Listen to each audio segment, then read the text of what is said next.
আজি সুৰুচি প্ৰকাশনে greet and গ্লৰি নামেৰে অসমত ৰাষ্ট্ৰীয় স্বয়ংসেৱক সংঘৰ কাম কাজ প্ৰচাৰকসকলে নিজে কেনেকৈ জীৱন বলিদান দি ভাৰতৰ লগত একাত্মতাৰ বাবে কাম কৰিছিল, সাংস্কৃতিক ৰাষ্ট্ৰবাদক আগবঢ়াই লৈ গৈছিল আৰু গোটেই উত্তৰ পূৰ্বত কেনেকৈ জীৱন বলিদান দিও ৰাষ্ট্ৰীয় স্বয়ংসেৱক সংঘই ভাৰতৰ আত্মাক জীয়াই ৰাখিছিল তাৰ বিষয়ে এখন সুন্দৰ কিতাপ সুৰুচি প্ৰকাশনে প্ৰকাশ কৰিছে। অভিজিত যোগ ডাঙৰীয়াই লিখিছে।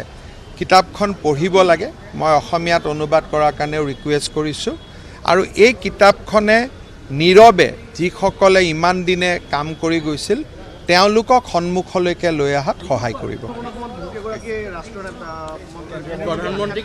মই আপোনালোকক অহাকালি মাতিম আৰু গোটেই মই দিল্লীত থকা সময়ছোৱাত কি হ'ল কি নাই হোৱা মই ভাল কৰি ক'ম। তেওঁতো প্ৰতিবাদৰ সভা কৰাত আজি কিবা নতুন নেকি? তেওঁতো কৰিয়ে থাকে।